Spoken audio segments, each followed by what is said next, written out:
बुराई तो तुम्हें हजारों की भीड़ में भी तुम्हें ढूंढ लेगी। ठीक उसी प्रकार जैसे गायों की झुंड में बछड़ा अपने मां को ढूंढ लेता है, परंतु जो बंसी वाले को दिल से मानता है वह बुराई में भी अच्छाई को ढूंढ लेता है। व्यक्ति को सदैव बुराई से बचकर रहना चाहिए। अगर कोई बुरा कर्म करता है तो वह कर्म उसको अपने जीवन में भोगना ही पड़ता है। जिस प्रकार बछिया झुंड में भी अपने मां को ढूंढ लेती है, वैसे ही कर्म का फल आपको हजारों के भीड़ में भी ढूंढ लेगा। माधव कहते हैं, किसी जीव को कष्ट देकर आप मुझे खुश नहीं देख सकते हो। वह कण कण में निवास करते हैं। छोटे से छोटे जीव के हृदय में ईश्वर का वास होता है। उस जीव को कष्ट का अनुभव होना ईश्वर को कष्ट का अनुभव कराता है। अर्थात किसी जीव को कष्ट देकर अपने ईश्वर को खुश कैसे देख सकते हैं। वह दिन मत दिखाना कान्हा कि हमें खुद पर गुरूर हो जाए। रखना अपने दिल में इस तरह कि जीवन सफल हो जाए। जो कृष्ण का दास हो जाता है वह अपने आराध्य से ऐसे दिन ना दिखाने की कामना करता है जिससे उसमें कभी गुरूर आ जाए। वह तो अपने कृष्ण का सेवक बनकर ही जीवन सफल बनाना चाहता है। जो हुआ अच्छा हुआ, जो होगा अच्छा होगा। स्वयं को मुझ पर छोड़ दो, अपने कर्म पर ध्यान दो। कर्म ऐसा जो स्वार्थ रहित पाप रहित हो। कृष्ण अपने भक्तों को कर्म का मार्ग दिखाना चाहते हैं। वह कहते हैं, अपने कर्म समाज के प्रति और मानव कल्याण के प्रति केंद्रित करते हुए करो। बाकी फल की चिंता मत करो, उन सभी कर्मों को मुझे समर्पित करो। इस मार्ग को अपनाकर तुम मुझे प्राप्त कर सकते हो, मेरे प्रेम का भागीदार बन सकते हो। दुष्ट लोग अगर समझाने मात्र से समझ जाते तो यकीन मानो महाभारत कभी ना होता। जो दुष्ट लोग होते हैं वह कठोरता से ही मानते हैं। उनको समझाने के लिए कठोर व्यवहार करना आवश्यक है। अगर समझाने मात्र से दुष्ट समझ जाते तो बांसुरी बजाने वाला कभी महाभारत नहीं होने देता। जो अपने मन पर नियंत्रण नहीं रखता वह स्वयं का धीरे धीरे शत्रु बनता जाता है। मनुष्य का मन सदैव से चंचल रहा है। इस मन की चंचलता ने मनुष्य को पथभ्रष्ट तथा मार्ग से विचलित करने में कोई कसर नहीं छोड़ी। जो व्यक्ति अपने मन को नियंत्रण में नहीं रखता वह धीरे धीरे स्वयं का शत्रु बन जाता है। ज्यादा हंसने और बोलने वाला व्यक्ति अगर चुप हो जाए तो मान लेना वह भीतर से टूट चुका है। जो व्यक्ति सदैव हंसता खेलता मुस्कुराता रहता हो, अगर वह अपने स्वभाव से भिन्न हो जाए अर्थात चुप गुमसुम उदास रहने लगे तो समझना उसके हृदय में एक पीड़ा है। उस पीड़ा ने उसे कमजोर बना दिया है।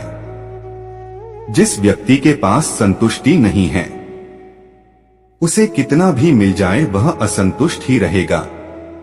जिस व्यक्ति के पास संपूर्ण धन दौलत ऐश्वर्य वैभव सब है मगर संतुष्टि नहीं है, उस धन दौलत का कोई अर्थ नहीं। वह सदैव असंतुष्ट की स्थिति में ही रहता है। जिसके पास संतुष्टि है वह थोड़े में भी संतुष्ट रहता है। जिंदगी में सदैव अवसरों का आनंद लेना चाहिए, लेकिन किसी के भरोसे को तोड़कर नहीं। जिंदगी में भरोसा एक ऐसी चीज है जिसे प्राप्त करना वर्षों की मेहनत के समान है। फिर भी यह प्राप्त हो या नहीं यह भाग्य पर निर्भर करता है, किंतु भरोसे को तोड़कर पुनः प्राप्त करना यह संभव नहीं है। इसलिए जिंदगी में अवसरों का आनंद सदैव ले, लेकिन भरोसे को कभी टूटने ना दें। प्रेम में कोई वियोग नहीं होता, प्रेम ही अंतिम योग है, अंतिम मिलन है। प्रेम कभी ना समाप्त होने वाली प्रक्रिया है। जिस व्यक्ति को प्रेम हो जाता है वह फिर जीवन और जीवन के बाद भी प्रेम के वशीभूत रहता है। प्रेम को प्राप्त करने के लिए त्याग, तपस्या और योग का सहारा लेना पड़ता है। कभी भी स्वयं पर घमंड मत करना। पत्थर भी भारी होकर पानी में अपना वजूद खो देता है। जो व्यक्ति अपने अहंकार से भारी हो जाता है, जिसमें अभिमान भर जाता है, वह उस पत्थर की भांति होता है जो भारी होने के बावजूद भी नदी की धारा में डूबकर अपना अस्तित्व खो देता है। अगर ईश्वर तुम्हें ज्यादा प्रतीक्षा करवा रहे हैं, हो सकता है जितना तुमने मांगा उससे ज्यादा देने वाला हो। अगर किसी लक्ष्य, खुशी या सफलता की प्राप्ति में लंबा समय लग रहा है, प्रतीक्षा की अवधि अधिक है, तो हो सकता है आपकी अपेक्षा से ज्यादा आपको मिलने वाला है। अपने कर्म पर अडिग रहिए और विश्वास रखिए उस ईश्वर पर जो आपके कर्म की परीक्षा ले रहा है। जीवन ना तो भविष्य में है और ना ही अतीत में। जीवन तो बस इस पल में है, केवल इस पल में। जो लोग जीवन को भूत और अतीत के भरोसे छोड़ देते हैं, उन्हें श्री कृष्ण सावधान करते हैं। जीवन का अर्थ ना भूत है ना भविष्य। जीवन केवल और केवल वर्तमान है। इसलिए वर्तमान में अपने जीवन को आनंद पूर्वक जिए। निस्वार्थ कर्म को अपने जीवन में अपनाएं। मैं विधाता होकर भी विधि के विधान को नहीं टाल सका। मेरी चाह राधा थी और चाहती मुझको मीरा थी, पर मैं हो रुक्मणी का गया। जो विधाता के लेख में होता है उसी का फल हमें मिलता है। विधि के विधान को स्वयं ईश्वर भी नहीं टाल सकते। जिस प्रकार राधा से कृष्ण निश्चल भाव से प्रेम करते थे, प्रेमिका के भाव से मीरा कृष्ण को पति मानती थी, मगर विधि के विधान में रुक्मणी का साथ लिखा था, जिसे स्वयं विधाता भी नहीं टाल सके। क्रोध की अवस्था में भ्रम जन्म लेता है। भ्रम बुद्धि को नष्ट कर देती है। बुद्धि के नष्ट होते ही व्यक्ति का पतन हो जाता है। क्रोध व्यक्ति का सबसे बड़ा शत्रु है। क्रोध के जन्म लेते ही व्यक्ति अपना विवेक खो देता है। विवेक के खो जाने पर व्यक्ति अपने पतन के मार्ग में उन्मुख हो जाता है। क्रोध की अवस्था से सदैव बचना चाहिए। खाली हाथ आए खाली हाथ वापस चले जाओगे। आज तुम्हारा है, कल किसी और का था, परसों किसी और का होगा। तुम जिसे अपना समझकर मगन हो रहे हो, बस यही प्रसन्नता तुम्हारे दुखों का कारण है। इस संसार में कुछ भी स्थायी नहीं है, ना ही सुख दुख और ना ही जीवन मरण, सब एक प्रक्रिया है। जो खुशियां आज तुम्हारे पास है, कल वह खुशियां किसी और के पास होगी। जिसे अपना समझकर हम खुश होते हैं, वही खुशी कल दुख का कारण बनती है। आत्मा को शस्त्र नहीं काट सकता, अग्नि नहीं जला सकती, जल नहीं बुझा सकता, वायु नहीं सुखा सकती। आत्मा शाश्वत सत्य है, यह अजय है, अमर है। आत्मा नए नए शरीर को धारण करती है। एक शरीर से निकलकर दूसरे शरीर में, यही आत्मा की विचरण प्रक्रिया है। इस आत्मा को ना तो किसी शस्त्र से काटा जा सकता है, ना ही अग्नि इसे जला सकती है। कोई जल इसे बुझा नहीं सकता और यह किसी वायु से सुख नहीं सकती। मैं सभी प्राणियों को समान रूप से देखता हूँ। ना कोई मुझे कम प्रिय है, ना अधिक। लेकिन जो मेरी प्रेम पूर्वक आराधना करते हैं, वह मेरे भीतर रहते हैं और मैं उनके जीवन में आता हूँ। ईश्वर के लिए सभी प्राणी समान है, उन सभी में समान रूप से ईश्वर का वास होता है। कोई जीव छोटा या बड़ा, अधिक या ज्यादा प्रिय नहीं होता। जो अपने ईश्वर की विशेष आराधना करते हैं, पुकारते हैं, उनके साथ वह सदैव उपस्थित रहते हैं। वह जो सभी इच्छाएं त्याग देता है, मैं और मेरा की लालसा तथा भावना से मुक्त हो जाता है, उसे शांति प्राप्त होती है। जिस व्यक्ति में अहंकार में और मेरा का भाव समाप्त हो जाता है, कुछ पाने की लालसा नहीं होती। वह परम शांति को प्राप्त करता है, उसे भगवान ईश्वर की शरण प्राप्त होती है। अंत समय में वह उस परम पद को प्राप्त होता है जो देवताओं के लिए भी दुर्लभ है। मैं धरती की मधुर सुगंध हूँ, मैं अग्नि की उष्मा हूँ। सभी जीवित प्राणियों का जीवन और सन्यासियों का आत्म संयम भी मैं ही हूँ। संपूर्ण जगत ब्रह्मांड चराचर सब में ईश्वर का वास है। यह ईश्वर की माया ही है जो पूरे ब्रह्मांड में व्याप्त है। वही ईश्वर धरती पर मधुर संगीत है, वही ईश्वर अग्नि की उष्मा है। उसी ईश्वर का वास प्रत्येक प्राणियों में है। जो सन्यासियों के चित्त को शांत कर साधना में लीन करता है, वह आत्म संयम भी ईश्वर ही है। फल की अभिलाषा छोड़कर कर्म करने वाला पुरुष ही अपने जीवन को सफल बनाता है। जो व्यक्ति कर्म में विश्वास रखता है, अपने कर्म से पीछे नहीं हटता, फल की चिंता नहीं करता, वह पुरुष अपने जीवन को सफल बनाता है। फल की चिंता करने वाला व्यक्ति कभी अपने जीवन को सफल नहीं बना सकता। इस भौतिक जगत में जो व्यक्ति न तो सुख की प्राप्ति से हर्षित होता है और न अशुभ के प्राप्त होने पर उससे घृणा करता है, वह पूर्ण ज्ञान में स्थिर रहता है। यह संसार नश्वर है, इस जगत में दुख सुख हर्ष विषाद आदि लगा रहता है। क्षण भर के सुख से जो खुश नहीं होता और अशुभ होने पर जो दुखी नहीं होता, वह व्यक्ति सच्चा ज्ञानी होता है। उसे ज्ञात होता है यहाँ सब क्षण भर के लिए होता है, भले ही वह सुख हो चाहे दुख। जो अपने हिस्से का काम किए बिना ही भोजन पाते हैं, वह चोर हैं। यह जीवन कर्म प्रधान है। जो व्यक्ति कर्म करके परिश्रम करके अपने लिए कुछ अर्जित करता है, वह वास्तविक रूप से उस फल का भागी है। अन्यथा वह चोर की भांति है जिसे बैठे बिठाए सब मिल जाता है।